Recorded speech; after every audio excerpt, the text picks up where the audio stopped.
Opa, Pronto. tudo bem? Boa noite. Agora está faltando só o nosso convidado ilustre, é isso? Pois é, vamos ver.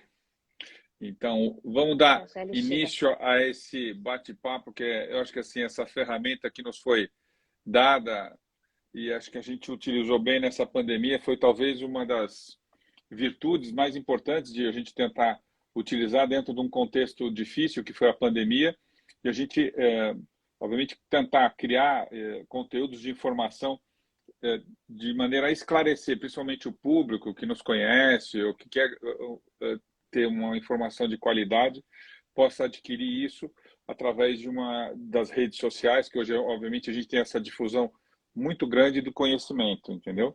Eu vejo de maneira bem adequada a esse tipo de informação, porque você pode armazenar, ouvir num outro conteúdo, num outro contexto. Acho que uma das outras coisas que eu tenho pretensão em fazer, um planejamento, é fazer talvez uns podcasts que também seriam uma condição interessante de a gente poder armazenar e criar esse ambiente de maneira mais adequada. Mas isso é um trabalho para o nosso grupo que nos dá apoio. Ó, o doutor Gustavo, muito bem, doutor Gustavo. Tudo bom? Como vai o senhor? Tudo bem, professor Elisiário? Estamos aí, Não vem falar que você é professor, falando. você também é doutor. Antes de mais nada, para apresentar ao nosso público, né? Uh, Hoje eu vou me apresentar, eu sou Elisiário Caetano, quer dizer, sou cirurgião do aparelho digestivo, assim como um dos nossos entrevistados hoje, basicamente não vai entrevistado, vai ser um bate-papo, que é o Dr. Gustavo, que é doutor em cirurgia do aparelho digestivo pela Unifesp, cirurgião bariátrico, titular da Sociedade Brasileira de Cirurgia Bariátrica e titular da Sociedade Brasileira de Cirurgia. E não mais importante, mas muito importante, que nos dá um suporte espetacular para os nossos pacientes, a doutora Andréa Galdino, né, que é nutricionista da equipe já há algum tempo. Eu não vou falar quanto tempo, porque depois pode te entregar a É, idade. deixa pra Mas lá. sem dúvida nenhuma, tem uma grande experiência, pelo menos há mais de 10 anos conosco dentro dessa caminhada da atuação nos nossos obesos, junto com a Lu, que hoje em dia ela está nos ouvindo lá do Canadá. Não sei se o fuso horário deixa ela, mas Permite, né? permite, mas sem dúvida nenhuma é uma condição bem interessante que foram as que conduziram e vem conduzindo de maneira brilhante e assim sempre com não só com conteúdo, mas também com muito conhecimento para os nossos pacientes, para dar o suporte que a gente precisa. Acho que isso sem dúvida é fundamental. E hoje a gente vai falar um pouquinho que talvez seja a parte mais difícil da nossa área do ponto de vista de atuação na cirurgia bariátrica em si, né? Ou seja, numa ferramenta que nós temos de atuar no enfrentamento da obesidade mórbida, que sem dúvida nenhuma ou seja, a gente usou essa ferramenta surtiu efeito, ou seja, o paciente perdeu peso, ele consolidou uma perda de peso por um período de tempo adequado e por algum motivo esses pacientes começam a ter reganho de peso. E aí, obviamente, está o nosso dilema, né? Então, a gente sabe que a obesidade, a gente acabou de vir no congresso agora, mundial, que teve em Miami, um congresso muito bom, espetacular do ponto de vista de conteúdo, mostrou algumas técnicas que estão sendo utilizadas no mundo inteiro, e acho que a gente, como brasileiros, a gente tem que se orgulhar muito, porque o expoente do ponto de vista de conteúdos científicos que teve nesse congresso, muitos participantes nacionais, ou seja, com vivência, obviamente, um congresso internacional, a gente teve uma participação bem efetiva nesse conteúdo dos cirurgiões brasileiros. Mas não só cirurgiões, obviamente, a equipe multidisciplinar, sem dúvida nenhuma, tem uma grande, e obviamente no assunto que a gente vai tocar hoje, sem dúvida nenhuma, ela faz parte desse enfrentamento de maneira contundente. Então eu queria, além, depois já, a gente comentou a introdução, e agora eu queria chamar o doutor Gustavo aí para a primeira enquete, né, do ponto de vista do que a gente pode entender, né, ou seja, sobre reganho de peso pós-cirurgia bariátrica. O que você pode falar para a gente, Gustavo? Como é que a gente interpreta esse tipo de distúrbio, de consequência? E como é que esse paciente chega para você depois de ter feito, por exemplo, uma cirurgia, ou seja, que é um evento que mudou a vida desse paciente e depois começar a ter reganho de peso. Conta pra gente. Bom, boa noite, André, boa noite, Eli, Boa boa noite aí noite. a turminha que está assistindo. Bom, a gente tem que separar primeiro o que é o reganho de peso e o que é a falha da cirurgia, né? Então, é o que você falou, a gente está considerando um paciente que teve sucesso na cirurgia, onde a cirurgia realmente funcionou, e a gente considera que a cirurgia funcionou quando o paciente perde entre 35% e 45% do peso inicial, ou pelo menos 50% do excesso de peso. Então, para dar um exemplo, um paciente que tem 100 quilos e que o peso ideal é 60 quilos, teria que perder 40 quilos. Então, a gente considera que, que a cirurgia funcionou a partir do momento que ele perde 50% do excesso de peso, no caso 40 quilos. Então, ele perdendo a partir de 20 quilos, a gente considera que a cirurgia funcionou. É claro que a gente quer que ele chegue ao peso ideal, que chegue ao IMC 25, e muitas vezes é o que a gente consegue, mas o sucesso realmente que a gente busca como limite é ultrapassar a perda de 50% do excesso de peso. Bom, a maioria dos pacientes consegue isso no primeiro momento. É muito difícil, muito raro o paciente fazer uma cirurgia bariátrica e não perder, não atingir a meta de perda de peso que a gente estipula. O problema, claro, é a manutenção disso depois. No primeiro momento, é mais fácil controlar o paciente, principalmente numa equipe como a nossa, que faz um belíssimo trabalho multidisciplinar, acompanhamento nutricional, psicológico, com fisioterapeuta, enfim, e com a equipe médica também. E a gente consegue ter uma adesão muito boa, principalmente no primeiro ano, nos primeiros 2 anos, a gente mantém esse paciente próximo da gente. A gente consegue chegar, atingir os objetivos, por várias razões, por ter uma equipe estruturada e principalmente porque é uma fase que o paciente está muito suscetível a obedecer a gente. Entre outras razões, principalmente porque ele tem muito medo das complicações e dos riscos que ele está correndo naquele momento inicial da cirurgia.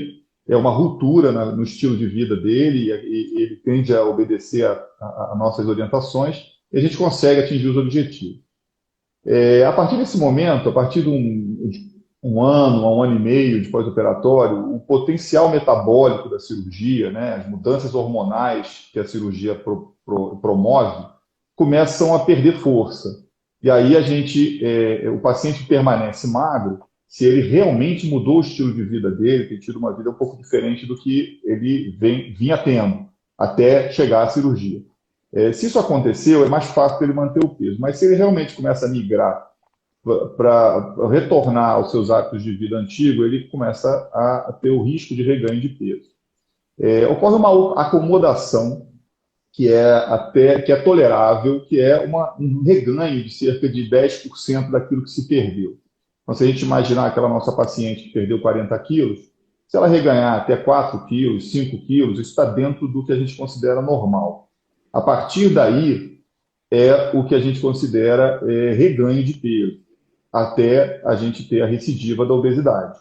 Então, a gente classifica a recidiva de obesidade, reganho de peso, entre leve, moderado e grave. Então, o reganho de peso entre 10% e 20% daquilo que se perdeu é o considerado o reganho de peso leve, né? O reganho de peso entre 20% e 50% daquilo que se perdeu é o reganho de peso moderado, e o reganho de peso a partir de 50% daquilo que se perdeu é o que a gente considera o reganho de peso grave. Então, quanto antes o paciente procura a gente, mais fácil é evitar que o paciente realmente recupere muito peso. E aí é mais fácil o tratamento. Perfeito, muito bem. Acho que essa classificação é uma coisa bem... obviamente é uma condição didática de a gente conseguir entender o procedimento, mas eu acho que, assim, além é que as pessoas muitas vezes nos procuram, né, colocam muito a responsabilidade só na cirurgia, né? Ou seja, a cirurgia como um evento, obviamente, e ela é um evento, sem dúvida nenhuma, ruptivo, né? Ela vai melhorar de maneira consistente, mas o que vai manter ao longo do tempo é uma consequência, uma série de fatores que são importantes na avaliação que é feita sempre multidisciplinar no pré-operatório. E é isso que eu queria agora passar a bola para a Andréia. O que a gente pode fazer do ponto de vista, ou seja, da parte nutricional, essas avaliações no pré, como é que você vê esse reganho de peso, como é que você lida com esses pacientes agora no reganho de peso pós-cirurgia bariátrica, Andréia? Certo, então vamos lá. Então, no pré-operatório, a gente já começa a ver como que é o hábito desse paciente, né? Como que é a alimentação, onde que faz essa refeição, se é em casa, se é no trabalho, como que é esse contexto, para já ver o que a gente vai ter que melhorar aí no pós-operatório, né? Quando o paciente chega para a gente com reganho de peso, né, no pós-operatório, aí a gente primeiro tem que avaliar qual foi a causa desse ganho de peso, né? A maioria desses pacientes não tá com aquela coisa, né, com adesão às orientações, né? Então, acho que aí é onde que pega, né? O tempo vai passando, a pessoa vai voltando a ter aquele hábito que tinha antes da cirurgia, né? Então, enquanto tá nesse período de perda de peso aí inicial, que a cirurgia tá efetiva ali, tá tudo bem, né? Depois o paciente começa a voltar àqueles hábitos antigos, o hábito de beliscar, o hábito de comer fora de horário, né? O hábito de fazer refeições que não são tão nutritivas, e aí acaba chegando nesse reganho, né? Então, mas a principal, assim, não consegue aderir às orientações que a gente dá. E aí volta beliscando ou consumindo bebida alcoólica, comendo uma quantidade altíssima de carboidrato, né, Gustavo? A gente consegue ver bem isso, né, nas consultas. E aí o reganho acontece, né? Então o paciente já começa a voltar, né, aqueles hábitos que ele tinha antes da cirurgia. Perfeito. E você, por exemplo, você consegue... Como é que você lida com esse paciente? Que deve ser uma angústia, né? Você pegar um paciente que você até conseguiu perder peso, aí você volta a ter reganho. Como é que você faz essa trajetória de fazer com que ele entre nessa nova rotina, ou seja, mostrar o caminho que, obviamente, ele vinha com um caminho adequado, por algum motivo... Desandou. Eu acho que desandou, e eu acho que assim a gente teve um motivo muito efetivo durante esse período de pandemia, que obviamente eu acho que você podia ver um comentário, eu queria ver um comentário tanto do seu quanto do Gustavo, assim, que é uma condição que a gente está observando com muita frequência agora, esse reganho de peso pós-pandemia. O que você pode comentar conosco nesse sentido? Vamos lá, então assim, a primeira coisa, né, quando o paciente chega pra gente com reganho, quer dizer que ele não está acompanhando, não está passando com a gente há um tempo, né, ou não voltou com a equipe multi, ou não voltou com o cirurgião, porque senão a gente começa a pegar aí logo que isso acontece, né, o peso já começa a desandar, a gente já pega. Então, quando o paciente chega com um reganho já significativo, é porque está há um tempo sem acompanhar. Na pandemia, a gente percebeu bastante isso, né, então as pessoas começaram a ficar mais em casa, trabalhar em casa, né, com acesso mais fácil à geladeira, armário, beliscadas, né? E a gente teve também na pandemia bastante gente com consumo alto de bebida alcoólica, que também acabou contribuindo bastante para esse reganho. Então, quando o paciente chega para mim com esse reganho de peso, né, a primeira coisa que eu vou fazer é tentar identificar o que aconteceu. Então, eu faço uma anamnese, né, para investigar como são as refeições, aonde que faz a refeição, quem que prepara, que horário, como que tá essa proporção. Então, depois da cirurgia bariátrica, a gente tem uma proporção muito maior, né, o paciente que fez a cirurgia tem que ter uma proporção muito maior de proteína, de consumo proteico. Então, quando a gente pensa num prato para um paciente bariátrico, tem que ser 50% de proteína para 20% de carboidrato, né, e 30% de vegetais. Quando as pessoas vão se perdendo nesse contexto e estão fazendo um consumo muito mais alto de carboidrato, porque acaba sendo mais fácil, mais prático. E aí a gente acaba percebendo isso. Então, o primeiro ponto é identifico, né, aonde que o paciente está errando, né, onde que a gente pode melhorar e propõe sugestões. Se a gente fizer isso aqui, se a gente colocar um suplemento aqui, se a gente trocar esse lanche. Então, é sempre bem individualizado. Quando chega com esse reganho, eu consigo fazer bem individualizado para a gente pegar no ponto aonde aquele paciente está com a dificuldade. e a pandemia acabou dificultando bastante isso. Acho que pelo acesso das pessoas ficarem muito presas em casa, né, acabou que o acesso à geladeira e armário e beliscadas foi onde aconteceu bastante aí, bastante desandada no reganho. Perfeito. Ô, Gustavo, agora eu quero que você dê uma assim, conduzida fala. aí. Então, a gente está tendo muita Bom, pergunta aqui, estou vendo bem assim, interessante. Eu quero que estou você... vendo, depois a gente responde as perguntas todas aí que está chegando aí. Complementando o que a Andrea falou, é o seguinte, as causas do reganho de peso são multifatoriais, né? Por isso é importante a gente ter uma equipe multifatorial trabalhando nisso. É o grande desafio do cirurgião bariátrico, da equipe de bariátrica, porque operar não é mais nenhum grande desafio, né? A gente tem ótimos cirurgiões, a gente, como o Elisiário falou, a gente estava lá no Congresso Mundial, que assim, a gente domina a cirurgia bariátrica mundial, os brasileiros e os americanos. Então, a gente está realmente fazendo um excelente trabalho aqui no Brasil, e aqui na nossa equipe a gente faz um excelente trabalho. Então, pegar um paciente que tem indicação de cirurgia bariátrica, indicar a cirurgia bariátrica, operá-lo e deixá-lo magro, não é mais o grande desafio, né? O desafio agora, depois de 20 anos de cirurgia bariátrica, muito bem difundida no mercado, são os pacientes que têm reganho de peso. Esse é o grande desafio das equipes de bariátrica no momento. É o que fazer com os pacientes que têm reganho de peso, que chegam a 30%, 40% dos pacientes operados. Então, é um tratamento de sucesso, ou seja, 60%, 70% dos pacientes vão manter o peso, mas 30% a 40% vão, de alguma forma, ter recidiva de obesidade, e esses pacientes que chegam, às vezes, para a gente, da nossa equipe, ou muitas vezes de outras equipes, a gente percebe que não recebem a abordagem adequada para resolver o problema dele. Né? Porque não são só fatores alimentares, às vezes os fatores alimentares são consequências. Né? Então, a gente tem fatores nutricionais, por exemplo, o paciente tem anemia.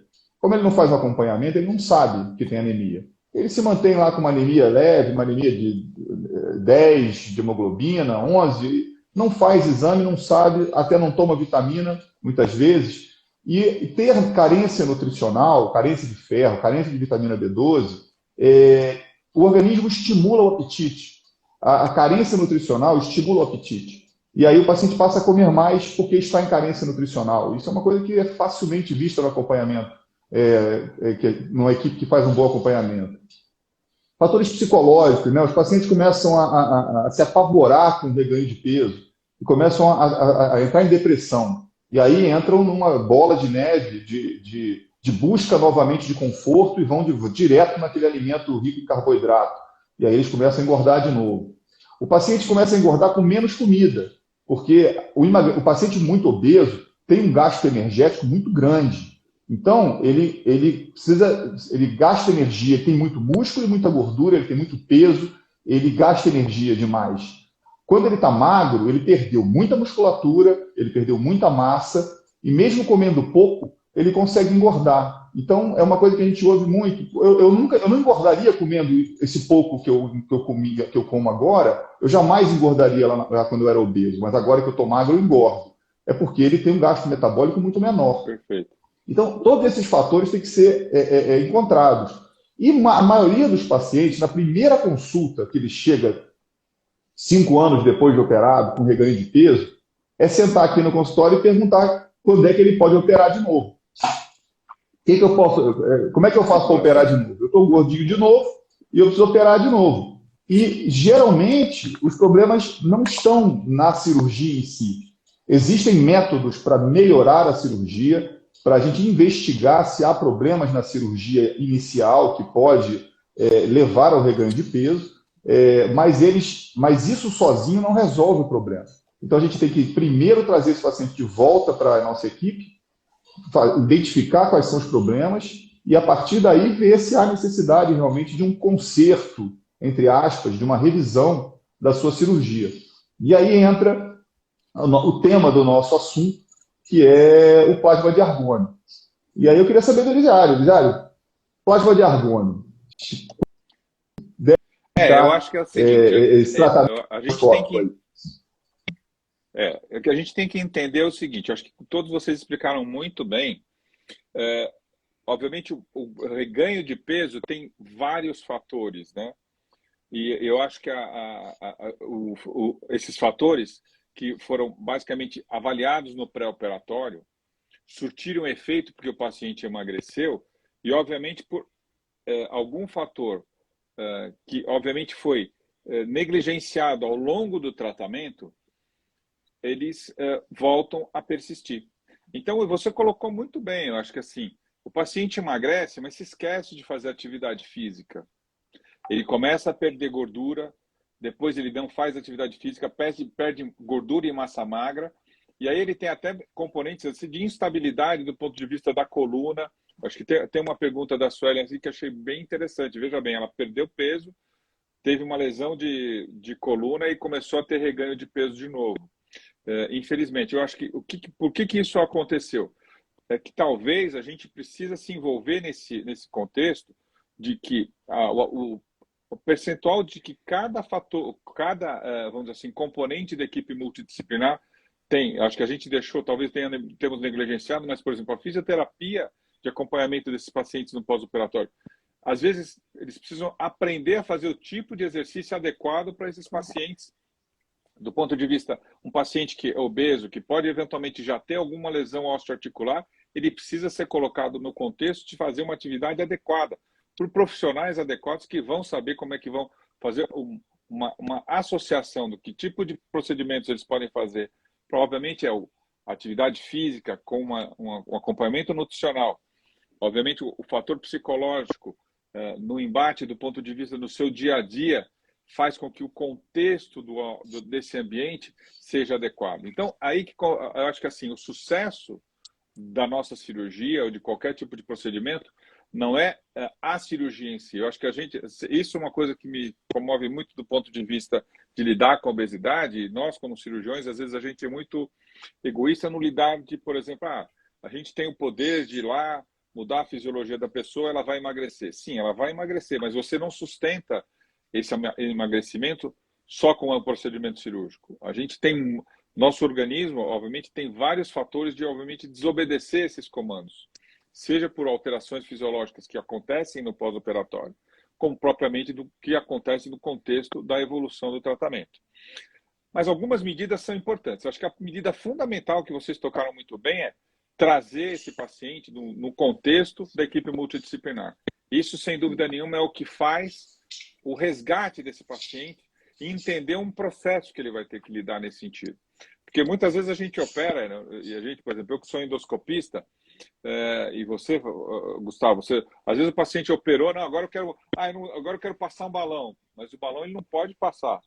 O estômago já foi reduzido, seja se ele, independente da técnica, gastrectomia vertical ou bypass, o estômago foi reduzido, ele não pode usar um outro tipo de método restritivo exclusivamente. Então, a ideia, obviamente, de utilizar um artifício do ponto de vista endoscópico, que foi, obviamente, utilizar o plasma de argônico com a finalidade de quê? De diminuir, aumentar a restrição, que, obviamente, nos pacientes que são submetidos ao bypass gástrico, é um dos mecanismos de perda de peso no pós-operatório, ou seja, ele operou, você diminuiu uma capacidade gástrica que ele tinha de 1,5 litro a 2 litros para um reservatório gástrico de 50 a 70 ml.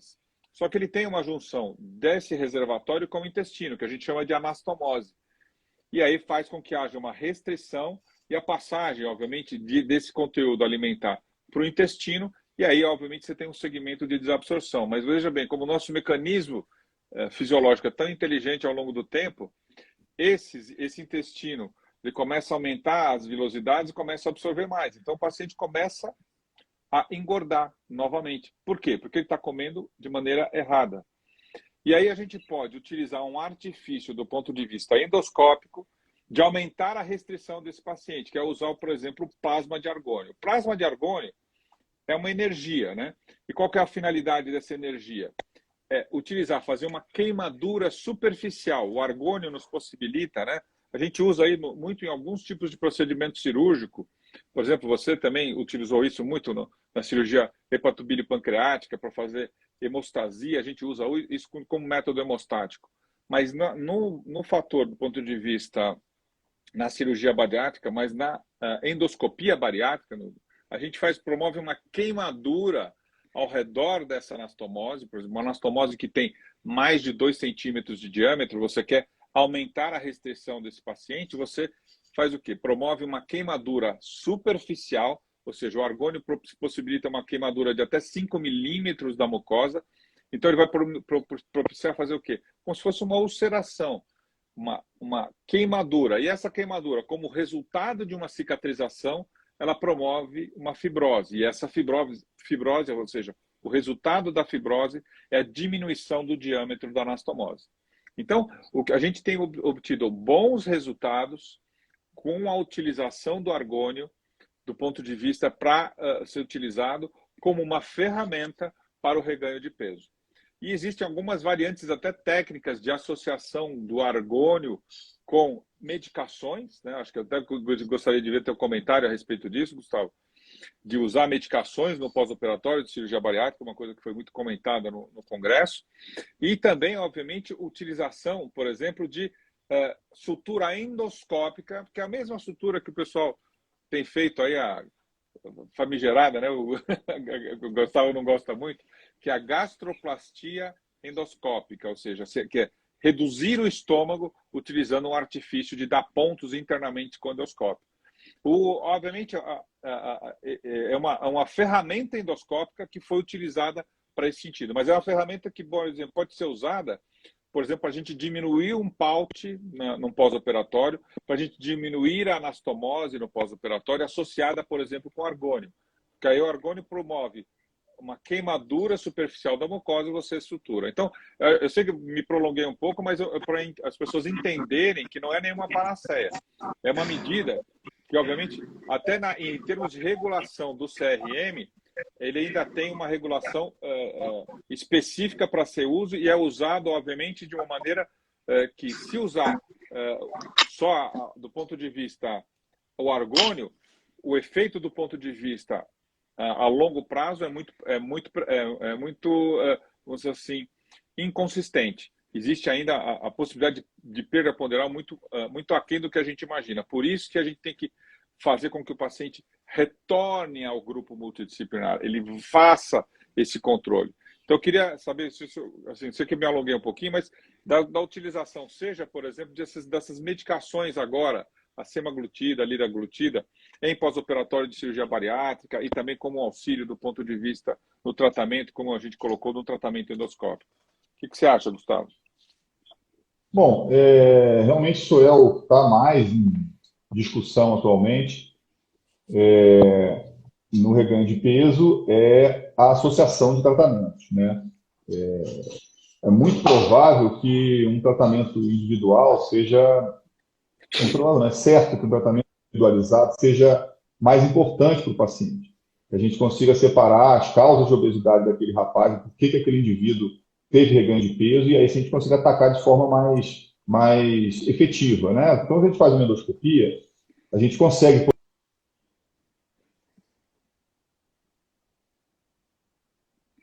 anastomose, que é a ele falhou.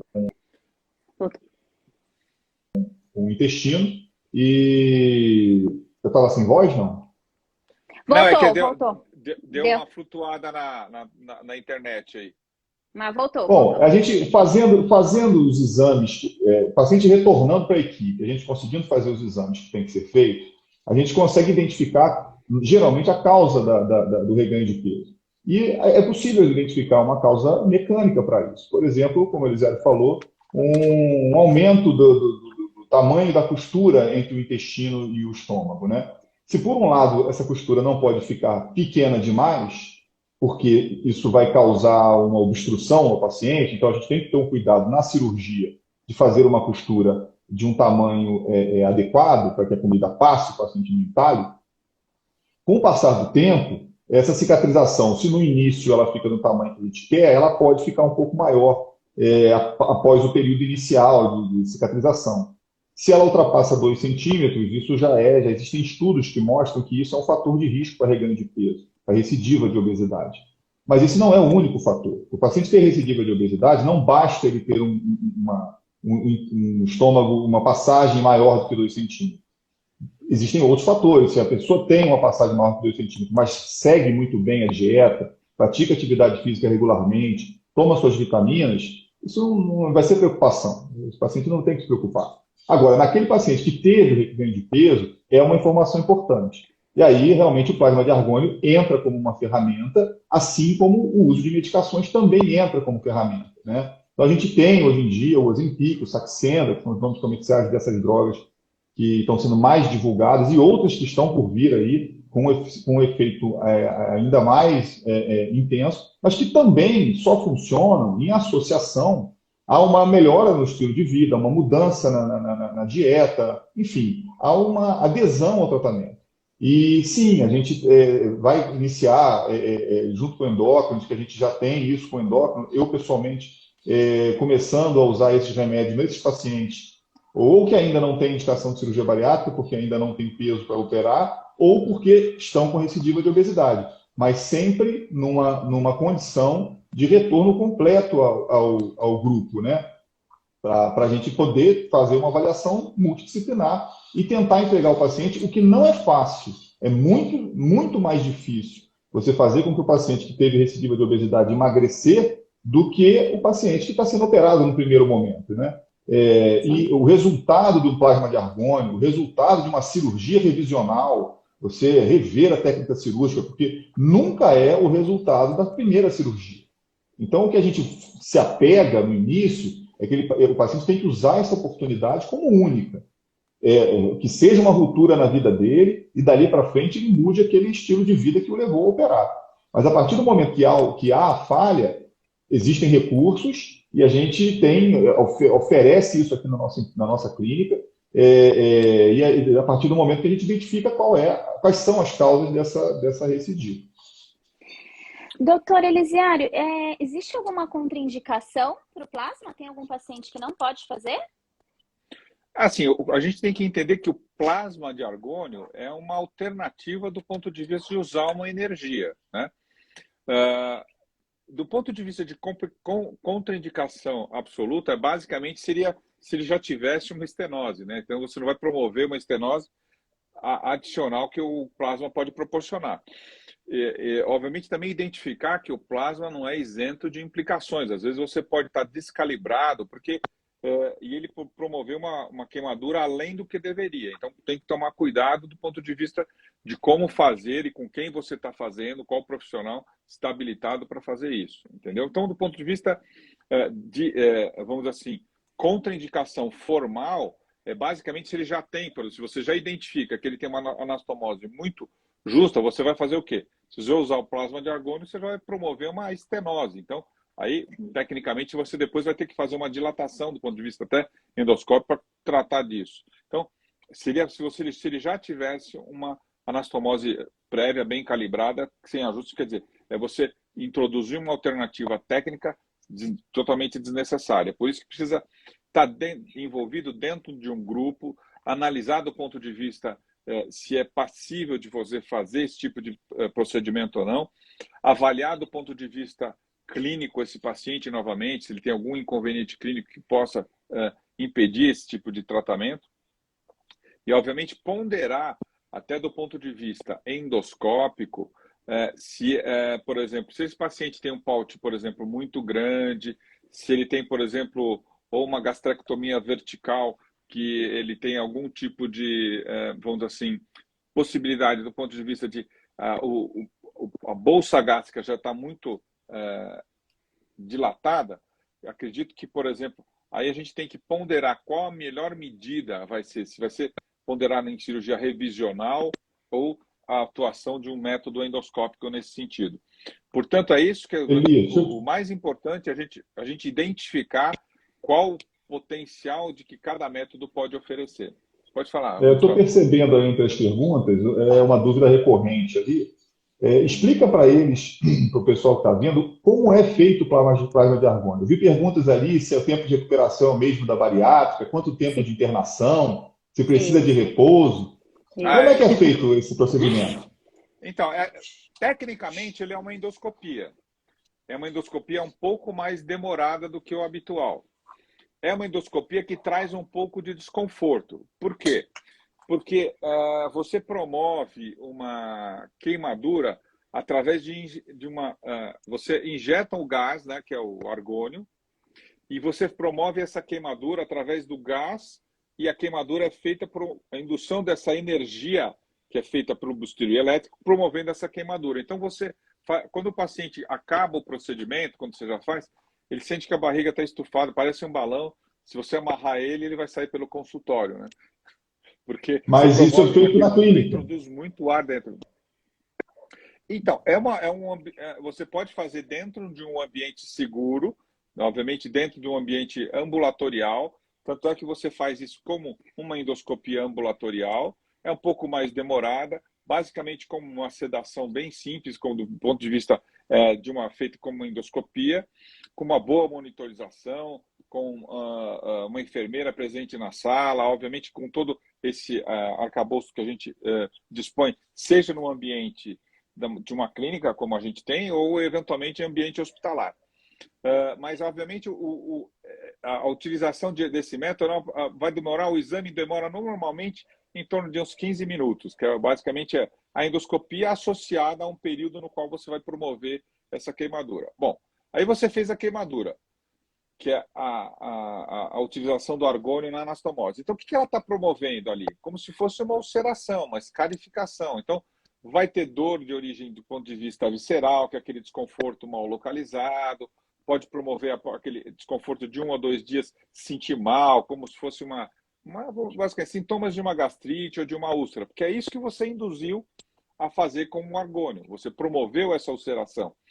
Então, a gente normalmente pede para, obviamente, junto com a equipe multidisciplinar aí, obviamente, André tem uma importância fundamental nisso, de orientar a dieta. Você não vai fazer como um sujeito que acabou de você promover uma úlcera, você vai fazer com que ele coma de tudo. Ele tem que comer alimentos bem leves, principalmente ele se hidratar bem. É muito incomum o paciente que você faz plasma de argônio que você precise internar, que você precise hospitalizar. Basicamente, ele pode ter um desconforto que normalmente ele cede com medicações via oral, ou eventualmente você proporcionar com que ele vá ao pronto-socorro, ou eventualmente usar a medicação endovenosa, mas a gente até já faz isso durante a realização do procedimento, entendeu? E você usa basicamente medicações do sucralfato para justamente promover uma diminuição do contato da mucosa, ou seja, já um fator de cicatrização dessa úlcera que você promoveu intencionalmente e para você diminuir essa dor de origem visceral. Mas é um procedimento muito bem tolerado, entendeu? Agora, a grande panaceia que basicamente a gente tem que entender é o seguinte, não sei se foi uma pergunta recorrente, pelo menos eu não vi aqui, mas que as pessoas entendam é o seguinte, você está induzindo, através de um método, um evento de cicatrização do indivíduo. Você não sabe como é que vai ser essa cicatrização do indivíduo, né? A gente não sabe como é que vai ser feita essa cicatrização. O que a gente sabe, com certeza, que a cicatrização promove um estreitamento da luz do órgão. Ela vai diminuir, tende a diminuir. Agora, o quanto isso vai diminuir, a gente não sabe.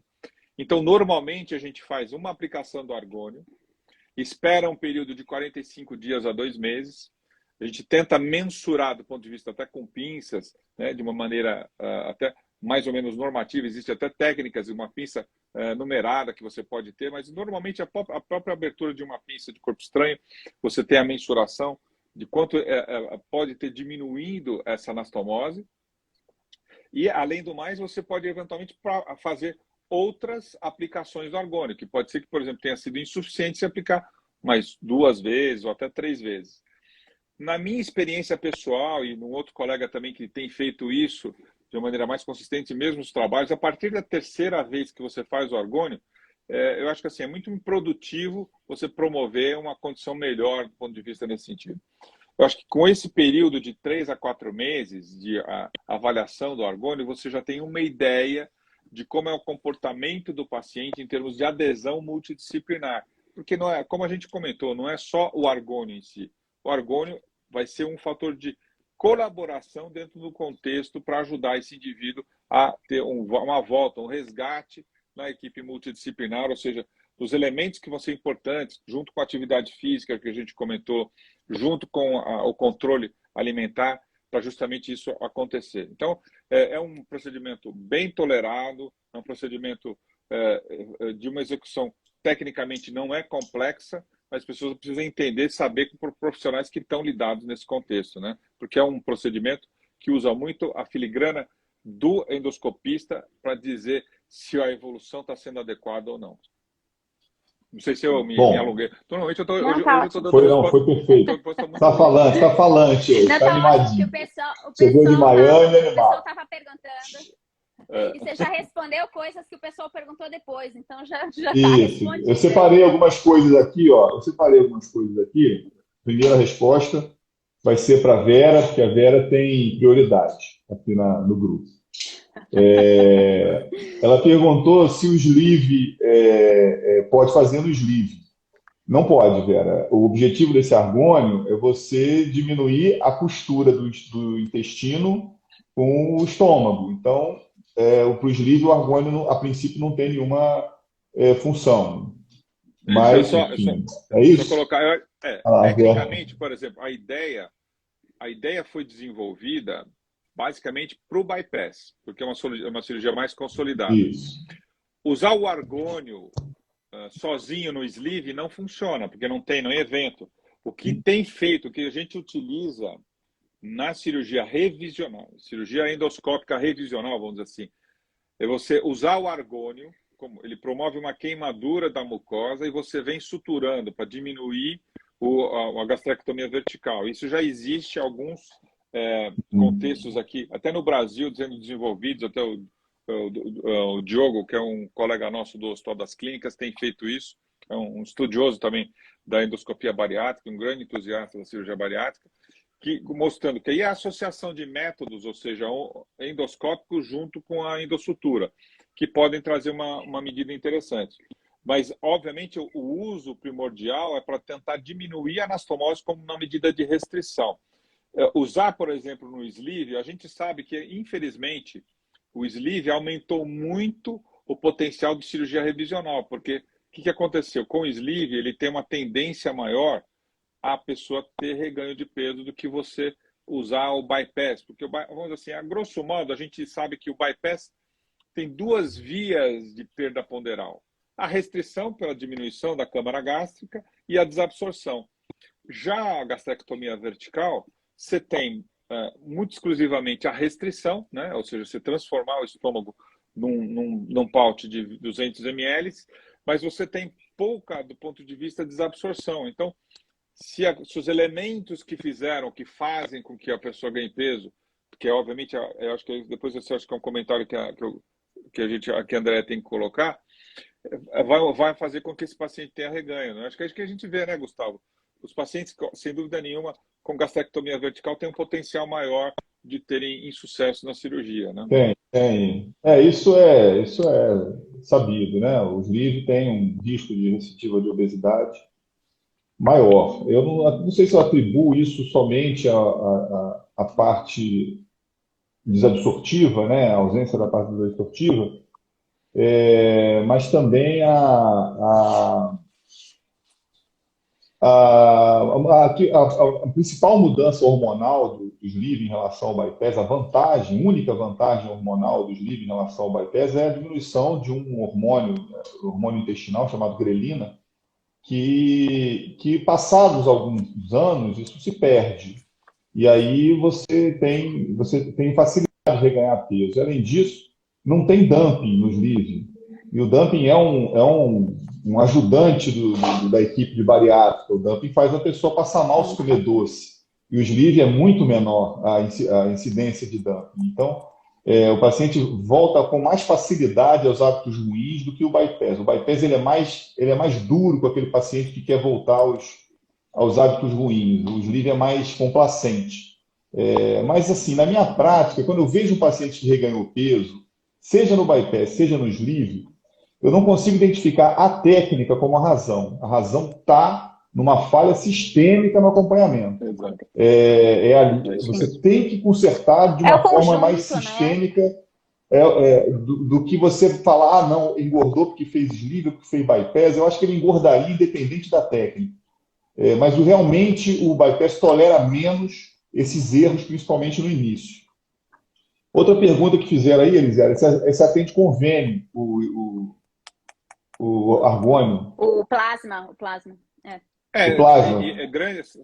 São grandes empecilhos, né? Como são métodos, obviamente, do ponto de vista de ainda não terem uma comprovação do ponto de vista clínico de efetividade ao longo do tempo, quer dizer, infelizmente a Agência Nacional de Saúde não considera eles ainda um método a serem, vamos dizer assim, agenciados do ponto de vista pelos planos de saúde. Eles não têm cobertura por plano de saúde. Então, infelizmente, eles não são viabilizados do ponto de vista pelo plano de saúde. Mesma coisa com um balão intragástrico. Ele ainda não é utilizado do ponto de vista... ele esteve em vias de, mas ainda, pelo que eu saiba, ele ainda não é um artifício do ponto de vista a ser utilizado pelas agências de saúde, entendeu? Então, eles acham ainda como uma medida estética.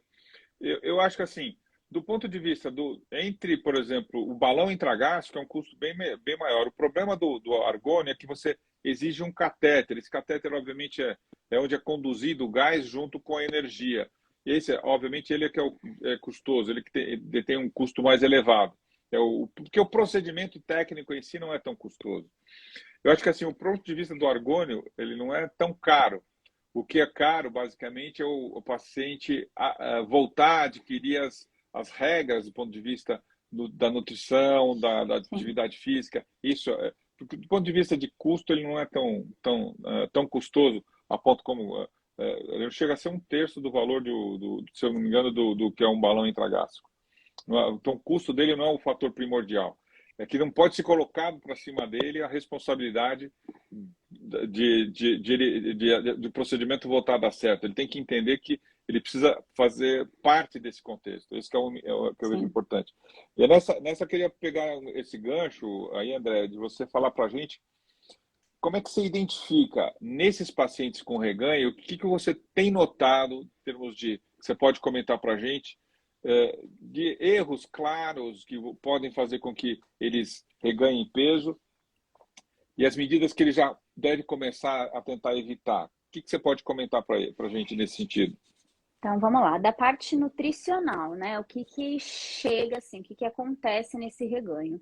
A maioria dos pacientes tem uma dificuldade em comer a proteína, porque a proteína tem uma digestão mais difícil, o carboidrato acaba sendo mais fácil. Então, assim, o pão, o biscoito, a torrada, a barrinha de cereal, o doce. Então, o paciente acaba migrando. Então, como eu falei, a gente precisa de uma proporção muito maior de proteína em relação ao carboidrato. Então, o primeiro erro, mais assim que chega, é o paciente que está invertido. Então, ele está comendo muito mais carboidrato e muito menos proteína. E aí, quando o paciente come mais carboidrato, ele acaba comendo muito mais vezes, ele belisca muito mais vezes porque ele tem fome mais rápido, né? O carboidrato não dá, ele tem uma digestão mais rápida e ele dá fome mais rápido.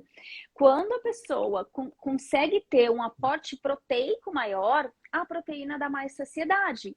Então, automaticamente, a chance de ficar beliscando é menor, porque essa proteína deu uma saciedade muito maior, né?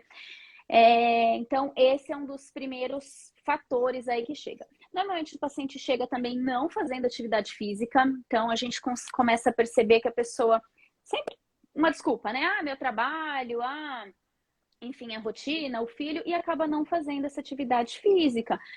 Junta a parte nutricional, o alto consumo de carboidrato e o baixo de proteína. Já com a cirurgia, a perda de massa muscular é muito significativa, né? A gente consegue ver essa perda de massa muscular através da bioimpedância. Então, a gente tem um exame que a gente faz lá na clínica, né, que é a bioimpedância. Essa bioimpedância passa uma corrente elétrica no corpo do paciente para a gente ver o quanto que tem de gordura e o quanto que tem de músculo.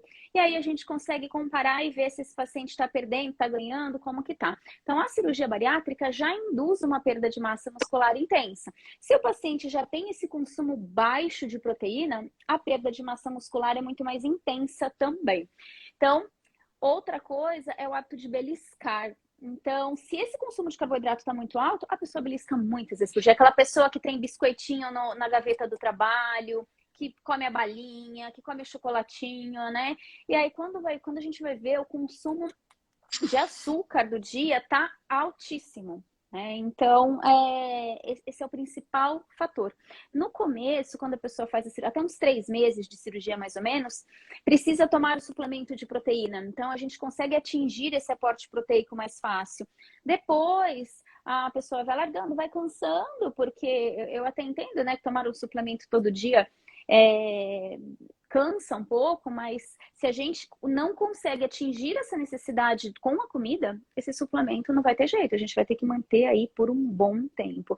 Então, esses são os pontos, assim, da parte nutricional associado com a falta de atividade física, né? E o hábito da bebida alcoólica. Na pandemia, eu observei bem que a bebida alcoólica foi um fator bem significativo aí para o reganho de peso. A gente pegou, eu pelo menos peguei bastante gente. A gente não tinha um número alto de pacientes com consumo de bebida alcoólica, que na pandemia esse número subiu bem. Eu percebi que fez uma boa diferença.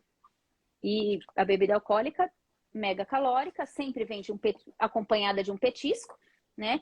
Atrapalha a absorção de vitamina, então, enfim, sobrecarrega fígado e aí acaba causando um caos aí sem dúvida nenhuma. Eu acho que justamente acho que essas dicas são extremamente importantes. Eu acho que assim, o que a gente tem que entender é que a pessoa tem que viver, obviamente.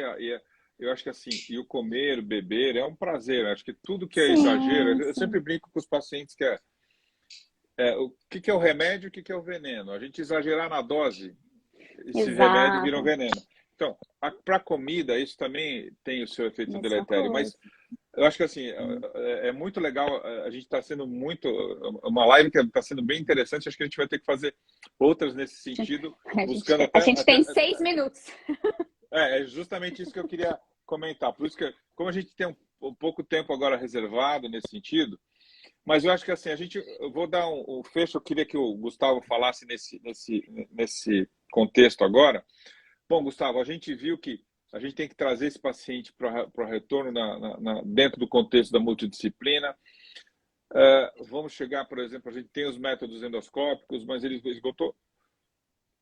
E a cirurgia? Existe cirurgia de reganho de peso? Ela pode trazer benefícios? Como é que você vê o contexto da cirurgia bariátrica no reganho de peso? Acho que assim, é uma palavra importante do ponto de vista desse contexto, que obviamente hoje a gente já tem, como você mesmo comentou, mais de 20 anos de cirurgia bariátrica. Eu quero que você dê esse contexto e depois a gente vai terminar a live. E a cirurgia bariátrica após reganho de peso? Rapidinho, vamos lá. A cirurgia bariátrica revisional, né, que chama, a cirurgia que a gente faz para resgatar, tentar recuperar uma cirurgia bariátrica que por qualquer razão deu errado, é uma exceção. Isso é a primeira coisa que tem que ficar claro para os pacientes que estão procurando esse tratamento, né? Que operaram e chegam aqui querendo fazer outra cirurgia bariátrica.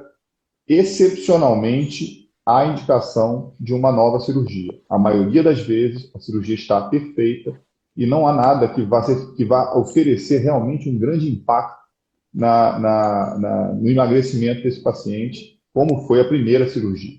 Em casos específicos, há indicação.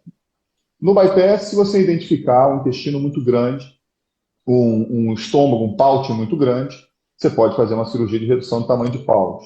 Se você tem um paciente que teve um reganho muito grande no bypass e, apesar de todo o tratamento, argônio, e a gente não consegue fazer esse paciente emagrecer, a gente pode fazer uma cirurgia para torná-la mais desabsortiva, ou seja, diminuir a área intestinal absortiva.